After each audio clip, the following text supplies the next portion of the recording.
Nah, bagi orang-orang yang menyimpangkan, menyimpangkan tuntunan Allah dan Rasulnya, memanipulasi ayat-ayat Allah dan hadis-hadis Rasul,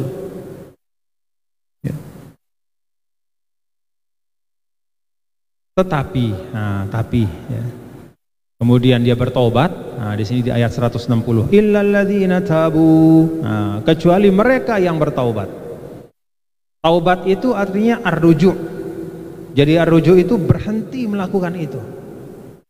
Jadi berhenti melakukan hal-hal yang bertentangan dengan ilmunya, berhenti melakukan hal-hal yang dia tahu bertentangan dengan kebenaran yang dia yakini. Dia yakini suatu kebenaran, tapi yang dia sampaikan beda. Yang dia sampaikan bertentangan dengan itu. Dia berhenti dari itu yang pertama. Tapi tidak cukup. Bagi ahli ilmu itu tidak cukup sekedar berhenti. Dia harus wa'aslahu. Dia harus memperbaiki. Karena kalau tukang rumah dia salah membangun rumah, maka yang harus dilakukan adalah sekedar kalau tukang tembok dia salah mengaci itu, maka yang dilakukan mengaci ulang. Selesai urusan. Ya kan Bapak-bapak Ibu?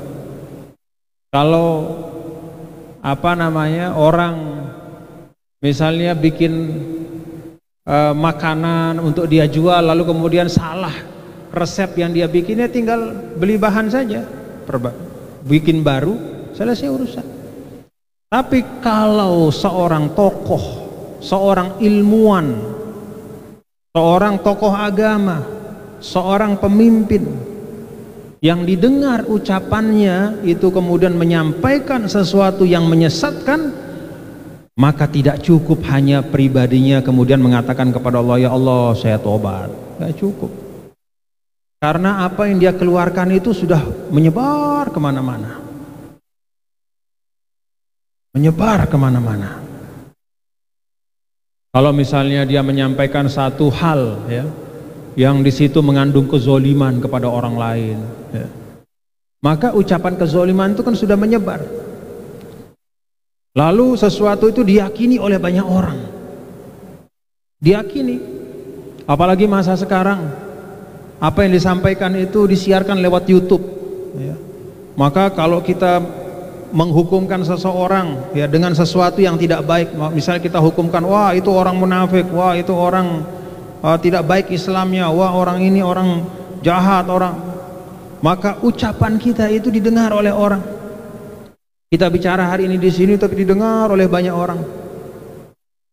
Lalu kemudian diyakini oleh orang-orang itu. Di hatinya kemudian berprasangka buruk kepada orang yang kita omongkan itu. Maka tidak cukup hanya kita di rumah, di kamar kita, terus kita nangis kepada Allah, ya Allah saya mohon ampun, kemarin saya ngata-ngatain orang, saya mohon, enggak lagi ya Allah. Enggak cukup. Karena apa? Intasyar, sudah tersebar kezaliman itu. Beda dengan seperti tadi itu, tukang rumah kalau dia salah, dia ngakalin rumah, dia hanya datang ke rumah itu lalu mengatakan kepada pemilik rumah, Pak saya kemarin dikasih amanah beli genteng yang harganya 1000, tapi yang saya belikan cuma 500, saya mau ganti sekarang Pak. Selesai urusan. Karena hanya rumah itu saja yang termudaratkan. Tapi kalau tokoh bicara, pemimpin mengucapkan atau melakukan hal yang, atau tokoh agama, atau seorang mufti, seorang ustadz, tuan guru, nah hati-hati, menyebar dia. Maka tidak cukup hanya tabu, tapi wa aslahu, dia harus perbaiki itu. Dia harus perbaiki. Perbaikinya apa caranya ya? Kalau menyangkut misalnya hak orang, ya pergi minta maaf, lalu sampaikan kepada orang lain bahwa yang saya sampaikan itu tidak benar. Pastikan itu sampai. Ya. Walaupun zaman sekarang ini kalau sudah sudah ada ucapan yang tersebar, memperbaiki itu susah sekali. Karena itu jangan kita menyebarkan sesuatu yang kita tidak tahu kebenarannya, atau sesuatu yang walaupun ada kebenarannya tapi tidak ada maslahatnya. Yang sering dicontohkan ulama, kita punya tetangga pincang misalnya, lalu kita kemana-mana bilang, saya punya tetangga pincang. Benar nggak itu? Ya benar, dia pincang. Ada manfaatnya enggak? Ada manfaatnya enggak bapak-bapak? Nggak ada. Apa manfaatnya Anda cerita teman Anda pincang? Karena itu hati-hati betul. Karena kalau itu sebabnya kan ucapan itu seperti busur yang tidak bisa ditarik lagi. Makanya di dalam hadis Rasulullah SAW kan ada 3 hal. Man kana yu'minu billahi wal yawmil akhir falyukrim dhaifah, wa man kana yu'minu billahi wal yawmil akhir falyaqul khairan aw liyasmut. Ya. 2 itu disebut. Ada 1 lagi. Selalu disampaikan oleh Rasul. Jadi tanda beriman itu ya kita jaga ucapan kita. Nah di sini ayat 160 masih ada ruang diberikan oleh Allah. Illal ladzina tabu wa aslahu. Dan kalau sesuatu itu menyangkut hakikat, ya, menyangkut hakikat sesuatu ilmu yang mempengaruhi orang banyak, wabayanu, harus dia jelaskan. Ya. Tidak boleh dia aslahunya bentuknya sebelumnya dia menzolimi orang panjang lebar, ya. Lalu kemudian aslahunya hanya dengan 1 kata, saya mohon maaf ya, saya salah kemarin. Nggak boleh begitu. Kalau dia menjelaskan sesuatu yang tidak sesuai, ya, ada sesuatu yang misalnya diharamkan oleh Allah Subhanahu wa Ta'ala, lalu kemudian dia katakan itu sesuatu yang boleh, ya. Atau ada sesuatu yang sebenarnya dimuliakan di dalam agama, tapi kemudian dia sampaikan sebagai sesuatu yang seakan-akan tidak ada kemuliaannya, seperti banyak terjadi zaman sekarang ini di media-media sosial. Orang-orang menyebut tentang ajaran-ajaran agama dengan cara merendahkan ajaran agama, banyak, ya, banyak. Atau bahkan ada istilah-istilah bahkan dibuat-buat, ya, macam-macam istilahnya. Dan di situ sebenarnya menyangkut kehormatan orang. Di situ sebenarnya membuat hubungan silaturahim menjadi rusak. Ada istilah apa itu di media-media sosial, kadal gurun apa segala macam, kadrun katanya. Oh, macam-macam yang dimaksudkan itu, menghina orang, bahkan sampai kepada cara-cara yang sebenarnya berkaitan dengan cara tuntunan Islam pun ada diungkapkan di media sosial macam-macam. Tidak cukup kalau Anda berhenti lalu kemudian Anda, sorry ya, saya kemarin tuh salah. Nggak boleh begitu. Anda harus jelaskan bahwa saya telah melakukan ini, dan dengan ini saya katakan bahwa itu adalah sesuatu yang tidak benar, sesuatu itu merusak. Jelaskan. Dan kita di Indonesia ini, bapak-bapak saudara, ya, ini kan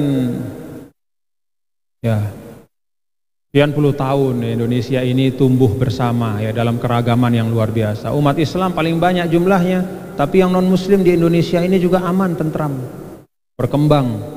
Kehidupan sosial keagamaan umat-umat non muslim juga berkembang dengan baik, ya. Kalau kita bicara dari sisi rumah ibadah, alhamdulillah gereja-gereja banyak di mana-mana. Ada vihara, ada pura. Ini namanya Lombok contohnya, ya. Lombok contohnya. Ini Pulau Seribu masjid, tapi ada gereja, banyak gereja di Mataram, tidak masalah, itu kebebasan beribadah.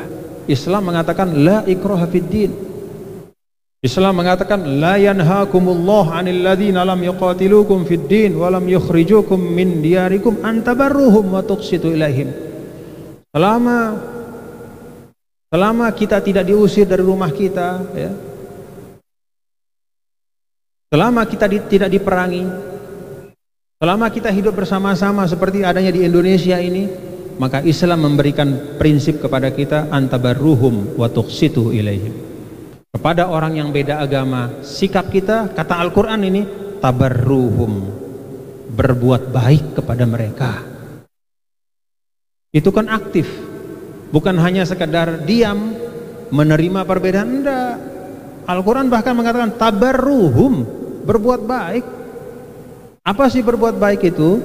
Kalau ketemu yang namanya yang berbuat baik itu, kalau kita ketemu sama orang, kan kita dahului dengan senyum. Kita berikan haknya. Itu namanya berbuat baik. Bukan sekedar menerima perbedaan secara pasif. Ya wah, ya ite. Bukan begitu. Al-Quran mengatakan tabarruhum, berbuat baik kepada mereka. Dan tidak cukup seperti itu, wa tuqsitu ilaihim, berlaku adil. Berlaku adil. Itu prinsip.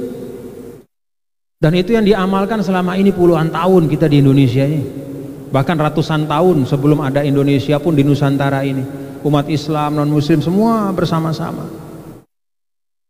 membangun Indonesia, saling menghormati, saling membantu, gotong royong. Nah, tiba-tiba beberapa waktu terakhir mulai